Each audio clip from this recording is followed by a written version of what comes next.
Hi everyone, I'm Fran, and I'm an assistant professor at the College of Nursing, and I teach nursing theory in a nursing research course to undergraduate students. And every semester I walk into the classroom and I say what I just said to you. Hi, I'm Fran. I'm a professor here, and we're going to learn about nursing theory. And this is what I get. The students absolutely brand nursing theory. They don't like research. They probably don't like the sage on the stage or eggs or anything else. And every semester I hear the same thing. I had no fun in this class, which I didn't know that was one of my objectives. And this is the reason. When you say theory, nursing theory, they see these old codgers who drag out these big books, blow the dust off, and they argue for hours about four-letter words like care and loss and hope.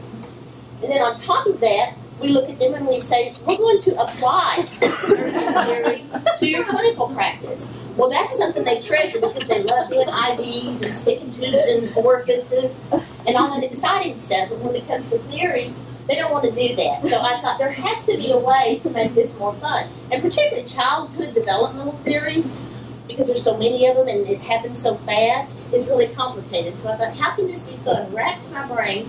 And then I recall 30 years ago when my nephew arrived in the room, that's actually me 30 years ago with him, and I could see the things that he accomplished based on childhood developmental theories, and it was thrilling. When when I saw object permanence, I was clapping, like, oh, that's object permanence, and nobody knew what I was talking about.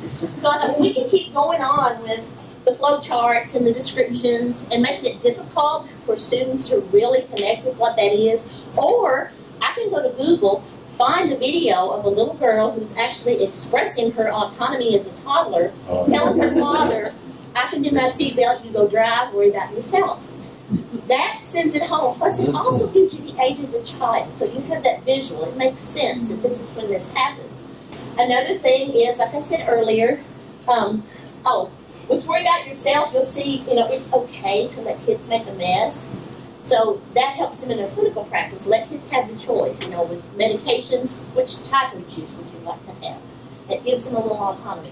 Object permanence, we could go through Piaget's list of all the different things that happen.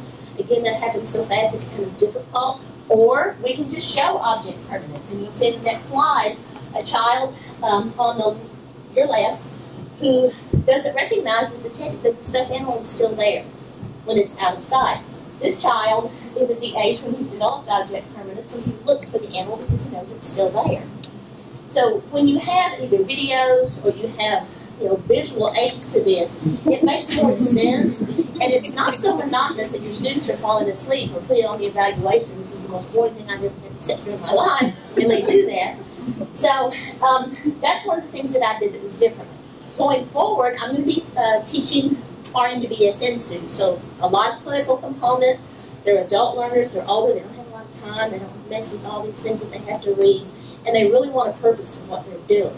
So besides incorporating some of the things that I've done in the class, I really want to stress that theory for those nurses is the why of what we're doing, what we do.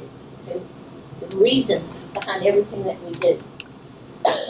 And a couple of things that they have to do in the class is they have to do a literature review. So we can go through used to give them a little book that was like 100 pages to read about the lit review. Nobody read it. They just fumbled their way through it, and we had to meet with all of them. So trying to really keep that very concise and easy for them, but also teaching them about, such as the National Library of Medicine, the qualifiers that help narrow your search.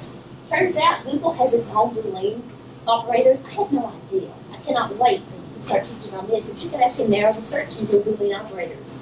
Another thing I want to do is let them choose topics for their research projects that are kind of controversial, but there's a lot of stuff out there that they have to filter through, whether it be cultural clashes, end-of-life care, vaccines, things in the military, and also letting them use all the resources. Don't do you must turn in 15 PDFs that are approved from peer-reviewed journals to the Medical Center Library, but letting them use all the resources that are out there, but teaching them how to be the critical consumer for those. And the reason is it is incredible when you get that student that comes to you and says, I'd really love to do some research with you. Can I be an intern? Or can I work on this project? Or will you help me get this published? So that is such a rewarding feeling that I can't thank you all enough. It's been wonderful. It's been very freeing to be a part of this. I see a lot of potential going forward, so thank you very much.